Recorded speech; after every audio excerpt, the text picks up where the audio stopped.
Is your business protected against the threat of malicious litigation and frivolous lawsuits? Are you sinking company profits into marketing campaigns that do nothing to contribute to the growth of your business? Bottled Business Sense provides practical business perspectives that uniquely emphasize both legal and media marketing strategies to protect and ensure the longevity of your business. Now, whether you're trying to provide a startup business with some level of stability or an established business with foolproof asset and estate protection, or simply attempting to get a better return for your business marketing dollars, Bill Bernard and Rick Moscoso will expose potential pitfalls to ensure the security and growth of your business, free from unwanted expense and the threat of litigation. You'll learn how to implement marketing and protection tools equal to those used by today's most successful corporations. Let's join Bill and Rick for today's Bottled Business Sense show. Well, good morning, everyone. We're here again, Rick Moscoso, my partner, and myself. I'm Bill Bernard for another Bottled Business Sense show. You can hear us on bottledbusinesssenseshow.com, of course, in simulcast, and at Blog Talk Radio blogtalkradio.com/Bottled Business Sense Show in audio only. We're here to do a great show on backlinking and one of Rick's specialties. And let me say good morning to Rick in our sister studio. How are you this morning, Rick? Good morning, Bill. Good to be here today. I'm excited to talk about this because we have this discussion all the time, how to do this. Yep. And it's confusing to most and avoided by many. Well, no matter what kind of marketing tool you use, and of course Rick's specialty in videography, you're going to need to know how to make these videos work for you. And this is where Rick's expertise shines, because we're able to focus on a lot of different things that Rick does, of which the video is in the center of the circle, and it spawns out from there and allows these videos to become worthwhile because of all the different marketing features that are put into place with it. And again, our Bottled Business Sense show, as we've always said, right, Rick, is centered on marketing and legal protection. The ship, or your business, so to speak, is in this bottle, and it's protected, and it's sailing along, and it's going to be prosperous by putting in place various marketing techniques that Rick can help you with. So, without further ado, we're going to talk about backlinking, and I guess the best way to start, Rick, would be just to give a brief definition to our viewers and listeners. Exactly what is backlinking for those who don't know? Yeah, that's a great question, and really backlinking isn't as difficult to understand as most people think. Really, at its basic definition, it's a link connection between two web pages. So between your web page and somebody else's web page, and ultimately that's how simple of a definition backlinks are. Now, why is it important? Well, it can certainly help you with your SEO rating.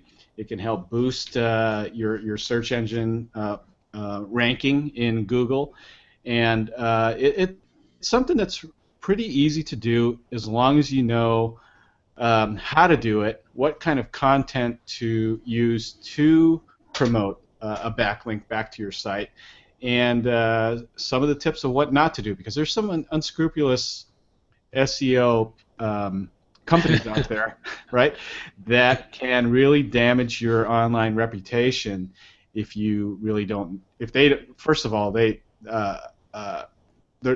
me just say this: there's good ones out there, and there's some ones that really try and tweak the system a little bit, and in a way that Google doesn't like. So, right, you really have to be on your guard. And I noticed, Rick, that I know we've done another show that really focused and centered on content marketing and how valuable that is, and how that ties into the videos that you do. So I guess, you tell me if I'm wrong, I guess where we would start here before we begin to actually backlink is we're going to have to focus on content creation, I would assume, right? Yeah, there's 5 little topics here that I really want to touch on, and then with the focus on backlinking, because putting this whole thing together, it'll help you understand how to get the right content together, or what kind of content should I produce, and how to share that with other websites, and then talk about the value of the pros and cons of backlinking. So really Right. what we're going to talk about today is really the 5 ways five things that you can do to improve your SEO. And the first thing is content creation. We had a show that we talked about this before, but in essence, it's important to do content creation because it helps promote your website. As the way Google sees it is, if you're more dynamic on your site and you're producing high value content, that can potentially lead to viral sharing. Google loves that stuff. They look for a website that's changing content dynamically. So if you're actively blogging blog posts or articles that change either daily, weekly, whatever it is, and if you're not doing that, you really should be doing that, because that helps you organically boost your rankings with SEO.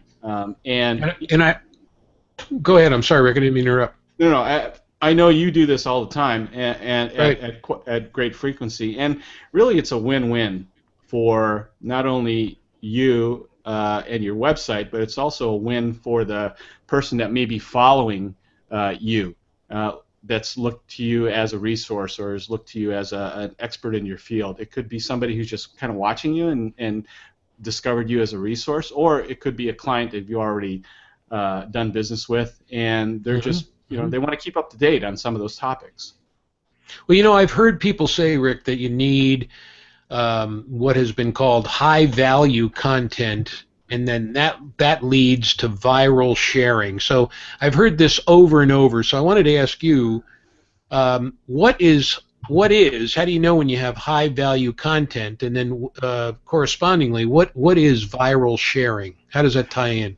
Sure, that's a good question. Well, high-value content is something that's relevant, something that's frequently asked, or it could be topics that should be asked but haven't been asked yet. So you, as an expert in the legal community, know what's going on. You're up to date on a lot of these issues or changes in your field that maybe the layperson isn't. So it's important for you to be able to share that high-value content with your clients.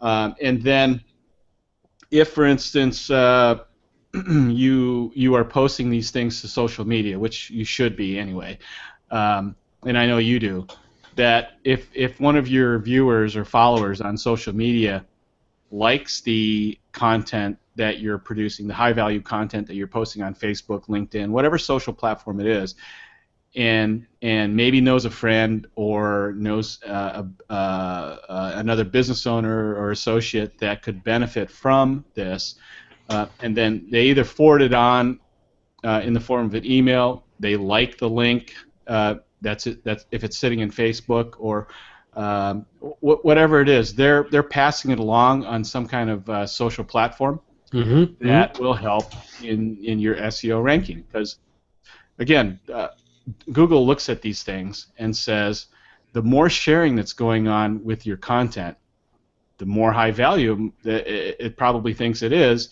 which also improves your SEO. So it's and they like a big happy family, in other words, right? Yeah, exactly. So and not only is that social sharing very important, but the more high value content that you can share with your audience, the higher credibility, or the better credibility that you start building in yourself and your business, and you more and more are you perceived as really the expert in your industry. Right. So, and if I can extrapolate from what you're saying, you tell me if I'm wrong.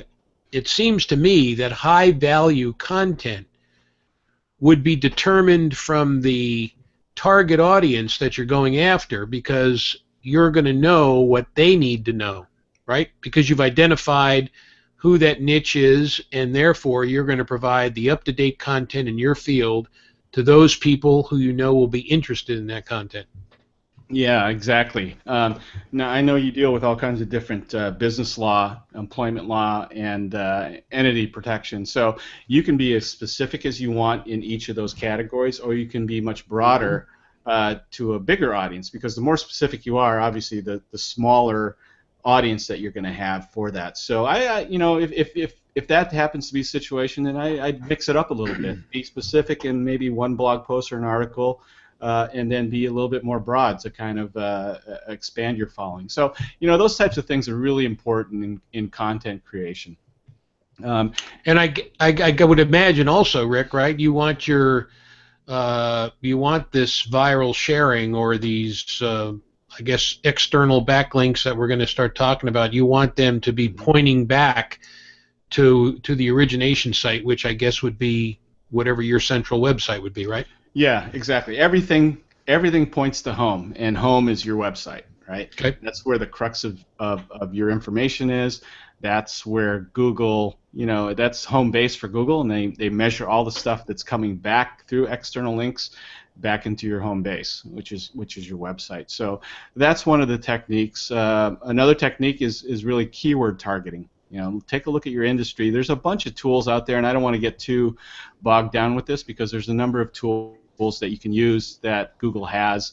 There's a webmaster tool. There's paid tools out there that are really good that will help you with keyword searches. Because you can go and use the generic, whatever the obvious stuff is, but does it help you? Yeah, in a little bit, but if the more specific you can get a keyword to your business, or discover a keyword that's commonly searched but not readily provided by your competitors in your area, then the better searching that you'll get for your website content. These keywords should be contained within the content that you're going to use for your backlinking, right? Is that a fair statement? Oh, okay. Yeah, that's correct. You want it. You want your keywords in the body of a blog post, for instance. If that's what you're doing, it would help to have a keyword in the title of the blog post. There's a number of different ways. If you're using WordPress and you go and you download Yoast for WordPress, Yoast is a really good starting tool for SEO, because it'll help you with your keyword targeting. It'll help you get better results, because it'll tell you, based on the title of your blog post, it'll tell you, is that keyword present in the title of the blog? Is it present in the body of the post that you have? And it'll look for different things like that, and it'll flag if those things aren't there. And it'll actually show you what the Google search would look like if you use that keyword right there right there on the web page. Again, if you're using Right. WordPress, so it's a great tool, and I would recommend to use that. What if we took an example? Let's see if we can run through a quick example before we go to break. Let's say I'm going to put some content marketing out there, and it's going to deal with the distinction in different types of business entities, and so they would be S corporations, C corporations, LLCs. Let's take that as a simple example, and I'm going to want to do that. So, what would, in that instance, Rick? Name a couple of keywords I would want to include in my content marketing, and then show me how I would then backlink those, if I'm saying that correctly. Yes and no. It's really backlinking is the process of sharing it with other sites. Okay. Keywords is really the words that you're using to help your article or your blog post be a little bit more visible on the search engines. So some of my keywords would be obviously LLC or the word corporations. We're going to make this a very short, simple example, right? And now, how do I get those keywords which are in the content that I'm going to market? How do I get those out to other sites? How do I implement the backlinking, in other words? Yeah. Well, I'm going to talk about that a little bit more after a couple of more little smaller topics here. Okay. All right. Because Let's do it that way. Yeah, because it's really important that we set this up correctly, so you know how backlinking can really help you, and understand that really it's the content that drives the backlinking. Okay, good. Well, I'm glad I brought that up because Yeah. this is your area. I'm learning in this show. Yeah. I do these things, but I don't think of all the technical terms until I get to consult with you and speak with you. So before we get into these other little items that are going to lead into the answer to my question, let's take a quick break, and I believe you're going to tell us about our sponsor today, Rick, right? Yeah, exactly. Well, we've had this individual on our show in the past, early on, middle of last year, and that's Sharon Masler with Masler and Associates. Sharon is a CPA. She's getting into the very, very busy time of the year now with tax preparation. Wonderful research. She is a boutique firm that handles small businesses, individuals. So if you ever need help in regards to that, she's just a wonderful person and great service. She's located here in Irvine, California, but she services clients all over the United States. So. And she also represents them if they ever have any issues before the IRS, I believe, right? Oh yeah, you and I have both heard wonderful stories with her. So if you do have issues with the IRS, are afraid to call or afraid to open up that envelope that you might get in the mail. I don't know that any story associated with the IRS could be classified as wonderful, Rick, but I know what you're talking about. Yeah. So if you have any issues, Sharon's great. And where can we get a hold of her? We can get a hold of Sharon at 949-857-0404. Their website is their website is Masler CPA, MASLER CPA.com, and you can email her directly at Sharon@MaslerCPA.com. So great, fantastic. There you have it. Okay, we'll get back to the show now, and so now leading to the answer to my question, Rick, how you get this content and the keywords in place, and then how do you backlink them? You want to go through some other issues before we can really get to the crux of that. So what is it that we have to next do? Well, I would recommend, as you start getting into SEO, you really stay abreast of SEO activity, SEO news. You know, today's SEO isn't your mother's SEO from a couple years ago or a year ago or even 6 months ago. Google is always trying to confuse us out there and challenge people to stay legit, stay current, and find better ways to reward those that are doing SEO correctly, right? Because like we mentioned before, there's some so-called black hat ways to do SEO that you could actually get penalized and severely penalized, and your business could be impacted if you're a type of business that's doing a lot of online commerce. So stay abreast of SEO. There's great ways to do it. Just there's websites like Search Engine Land or Search Engine Watch. Go to those sites, take a look at what's happening today with SEO, or talk to your webmaster or SEO guy if you're using one. So it's really important to that. And those two sites, Rick, would be searchengineland.com and searchenginewatch.com? Yeah. Okay. So or just Google them and it'll lead you to those sites. So they'll show you the major changes and best practices in SEO, things that you can do right away to prevent your site from falling behind. And then you can also use these resources really to monitor your competitors' backlinks. Okay, we'll get into how do you do that?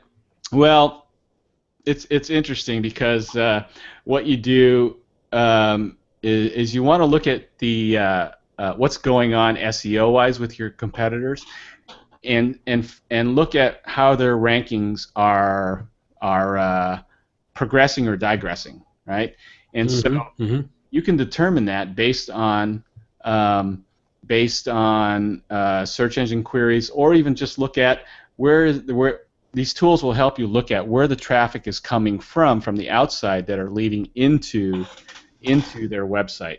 So there's tools out there. They're mostly paid tools. I have never used them, but I've done a lot of research on them because I don't have any problems with these backlinking issues. But there is a tool called Majestic SEO, and although there's a paid plan subscription of just under $50 a month, it's free. This tool is free with their service, but it will be able to look at backlinks of competitors that are either helping them or not, right? And so it's good to look at your competitors that maybe are ranking higher than you and see what they're doing, seeing where they're posting stuff. So take a look at that because it's worth some time. And if it's too deep for you, then ask your webmaster, your SEO person. Actually, the $50 a month that compared to what I've heard out there, that doesn't sound too unreasonable, really. No, it's not, and it may be worth the look if you really want to piggyback what your competitor's doing, because it can point to valuable resources or valuable websites that they are backlinking to. So that brings us to the topic now of backlinking and how that works and how you can optimally do that. So let's say you've already got your high value content. Right. You're pressing it out with social media. You're pressing it out in your email, your newsletters. You also have it on your website. Great. But what a lot of successful people will do that are getting high rankings in SEO is that, for instance, for you, Bill, let's say you print up a really interesting article. Maybe it's a case. Right, the result of a case. It could be a high visibility case or a very unique ruling that you may have had, and you write a blog post. And so you want to post the results of that or a case study of that on, I don't know what your peer websites would be, if it's Avo or lawyer.com. Let's say you share that with those peer sites, and they pick it up, and they post it as a blog on their website. But you also have a link back to WFBLegalConsulting.com. Okay. So after somebody reads that case study on their website and they see your link, it's backlinking back to you, right? And here's the beauty about that: if you can partner with somebody like that, or just submit something to an article like this, something that they think it's a little bit different, but I think my viewership would really like to read that. If you can do that, number one, and you do that regularly, Google will reward you for that, and they'll reward you even more because it's coming from a reputable site, right? Yeah. And you're sharing it. You're showing that you're sharing. So in other words, Rick, you're putting your content, which have your keywords in it, and you're putting it somewhere else.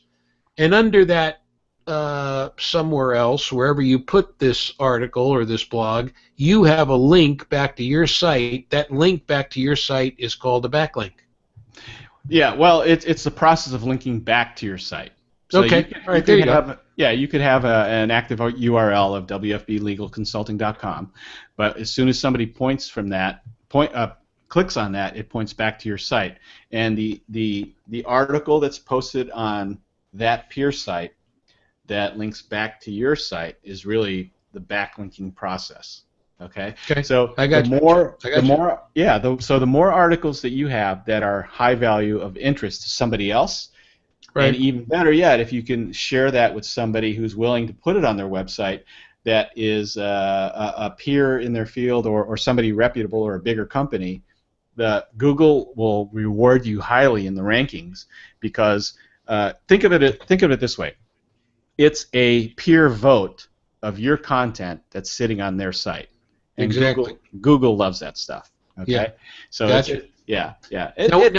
One thing I wanted to interject real quickly, Rick, and I don't know how much this bears on the relevancy of what we're talking about, but you tell me. I always hear people talk about internal links and external links. How does that fit into backlinking, or does it at all? Does it have a connection? Yeah, it does, and it gets a little bit of weight. The internal links not so much, right? So basically, you're pointing from one page within your site to another page within your site. I think that's very low weighted as far as Google is concerned with creating a higher ranking, because you're just interlinking within your own hosting plan or your own domain. Now, like for you've got a number of sister sites, right? And now that would certainly increase your ranking because it's coming from an external site. It's not within, right? Right. That's linking back to your primary site. So those types of techniques will help, but not as much as if it was coming from somebody else. Okay, so if I have a sister site that's formulated solely on one of my three tiers. Now we've got asset protection, we've got employment law, we've got estate planning. Let's say I have an estate planning landing page where I blog. That's an external site that will have an external link in the form of wfblegalconsulting.com, which will then also be a backlink to WFB Legal Consulting. It'll be a backlink process, right? Yeah. So with that wfblegalconsulting.com link on the sister estate planning page, would that be considered an external link and also a backlink? Yeah, that would be considered an external link. So in your case, let's say you write an article that has to do with asset protection, right? So, or estate planning in this case. Or estate planning. Right. So and you post that to your primary WFB Legal Consulting's blog, right? But you also want to put that on your sister site.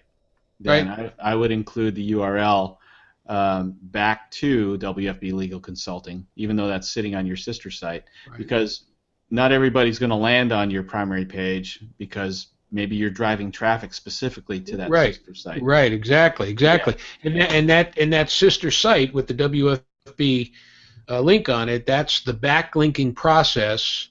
And would that also, again, so I want to make this clear, would that also be considered an external link? Yes, absolutely. Because it's external from the central site of wfblegalconsulting.com. That's right.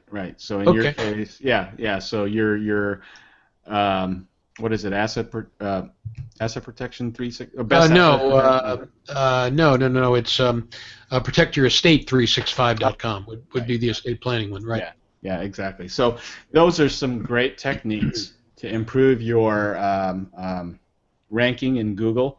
To go out there and find who are the reputable websites out there that you could possibly share relevant content within your industry. So, or there's a lot of sites, Rick, that I've seen that stem from you can post stuff on Facebook, obviously, on LinkedIn. LinkedIn itself has different groups where you can post things.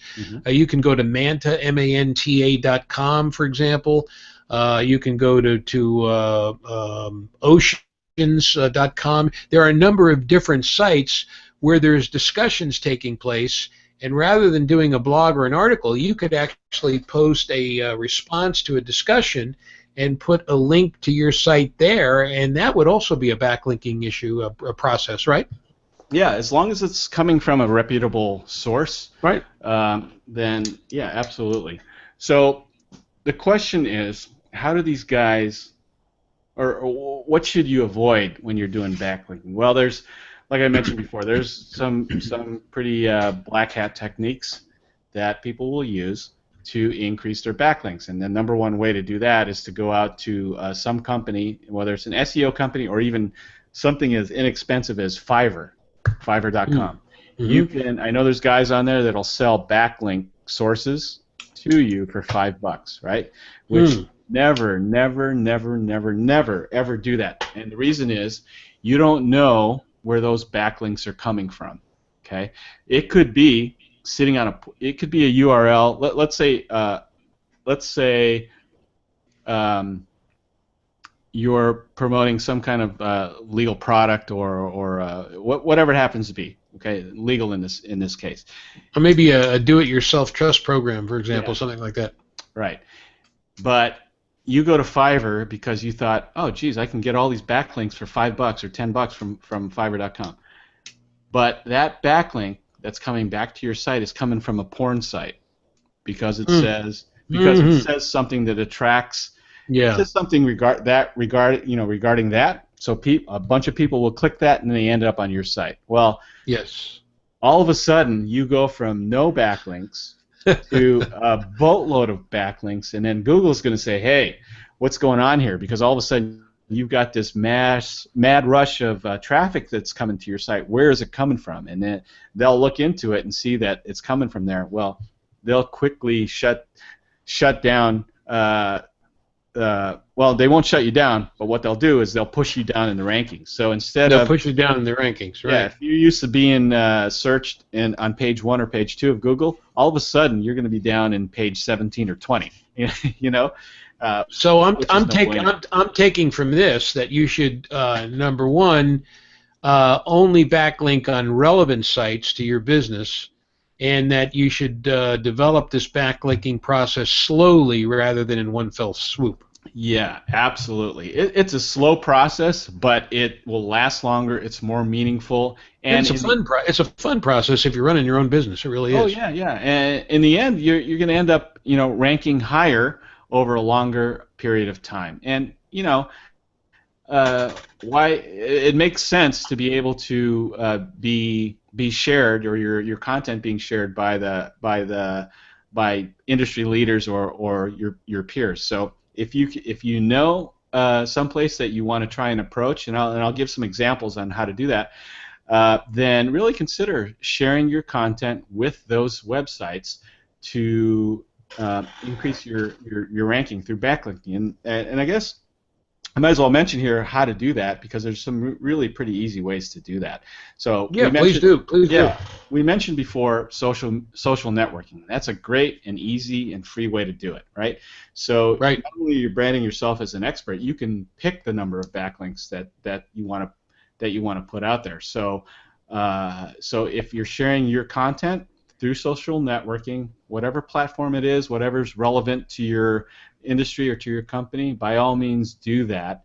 And again, it goes back to tip number 1. The more relevant you can make it, the more high value content you can make it, hey, the better results you're going to get. So makes perfect sense. Yeah, that's where I would come in to really help somebody, especially if they're doing video marketing, to help them frame it in the way that's like, oh, geez, I want to share that with other people. So, like I said, it's a great way to do it. Right, that's great. Yeah, I mean, because you can take that video marketing and you can take the content that's in that video marketing and follow a backlink process with a video which takes the place of a blog or some article, right? It's a built-in, Yeah. Think of it this way. Okay, you've got a YouTube channel, right? And you're producing these short little value videos, right, about certain topics, in your industry. Well, hey, it's sitting in YouTube. What more reputable website can you have that would be backlinking to your primary website? So again, if you have relevant copy or relevant topics that you can share out there in the form of video or whatever it happens to be, in this case it'll be video because it's sitting on YouTube, and is being watched by a lot of people that eventually will that click on your link to learn more about you. That's a great way to increase your ranking on Google. It's awesome. This makes perfect sense.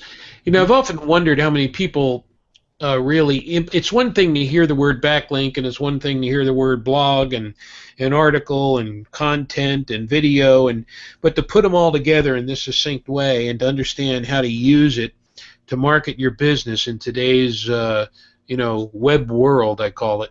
That's a whole different ballgame. You got to know this stuff, and you got to have somebody in your team that's going to be able to help you with it.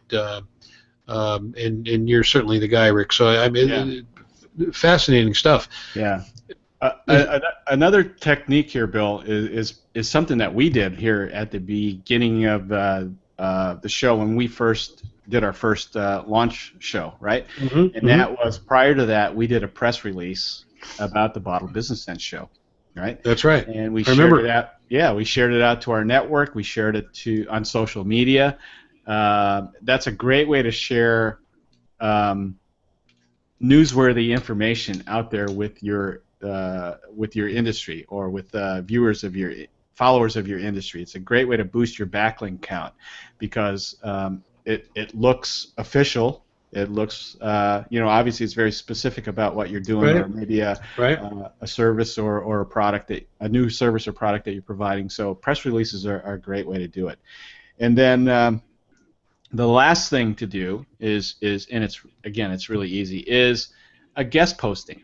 Okay, so maybe you know somebody at lawyer.com or Avo or whatever the peer site is that your industry happens to be associated with. Right. Don't be afraid to offer to write content on other people's websites. Right. It's a great way to help you gain exposure, and also get the backlinks that you want pointing back to your website. So that's right. You kill two birds with one stone there, right? Yeah. So these 3 tips alone, they're easy. They're pretty easy to do. They're free. Really should be part of your SEO plan to organically help you increase your rankings on Google. So it's a great way to do it. There's one thing I want to, at the close of the show, Rick, one thing I really want to clarify, and you tell me if I'm going astray. I don't think I am, but you let me know. It's great to be able to blog, okay, on your website if you have a blog page. It's great to be able to do that stuff. It really is. And that is helpful to your marketing efforts. But it's a whole nother story, isn't it, to blog or write articles or answer questions or guest write or whatever it might be on other sites, because it's not till you get to the other sites that you can place your backlink and go through the backlink process, which doubles your efforts, right? So in other words, there's a big distinction. Everybody says blogging is great, and it is. You can blog on your own site all you want. That's not bad. It's good stuff. But this backlink process, this is a whole different ballgame. Yeah, it is. I did this. I've been doing a form of this in the past with a different partner, and we had a product that we put out there, and we had a relatively small following. I mean, I think our mailing list was only about 3,000 or 4,000 people listed. To most, that's pretty big, but to what we wanted to market to, it's pretty small. So one of the techniques that we used is we partnered with somebody else who was in a different industry, but we tapped into their mailing list, and we did that in the form of doing a webinar on their website. Interesting. So based on doing that webinar with them on their site through their mailing list, not only did we capture all that viewership that we didn't have, in some cases these other guys had 10, 20, 30,000 people following. Right. We did a webinar on their website, which eventually ended up backlinking to our primary site and giving us traffic. So that's another way to do it. Not only can you be a guest speaker, but you can also do this on other people's webinars to get the traffic that you're looking for. Yeah, this is really great stuff. I mean, folks, if you're into this like I am, you need to talk to Rick. You need to get a hold of him and make sure that you're on board with this stuff. Where can people reach R2, Rick? Oh, it's easy. So you can reach me directly at rick@r2visualstudios.com or at 949-667-1182. So be happy to help you out with any of these topics here. If you're not doing it, really, you should be. Right? Really, absolutely. Well, it's been a really great show, Rick. I really do appreciate you taking the time to point this out, because I'm big on this, and I don't know that business owners are always in tune with the busy running. They're busy running their business. They're practicing their trade. You need to know this so you can bring people on board who can help you out if that's the case. And you have a call coming in there, Bill? I have a call coming in, and let me. That is not the call to the show, unfortunately. That is, well, fortunately, it's a business call, but I can return that later. In any event, thanks again, Rick. We'll look forward to seeing you guys next week for another show, and we'll be back same time, same place. Hope everybody has a prosperous week, and hope everybody takes advantage of this information and utilizes it, because I think it's really going to have an effect on your business. So until next week, everybody take care, and Rick, we'll see you again next week, bud. All right, folks. Looking forward to seeing you again next week. Have a great day. All right, take care, everybody.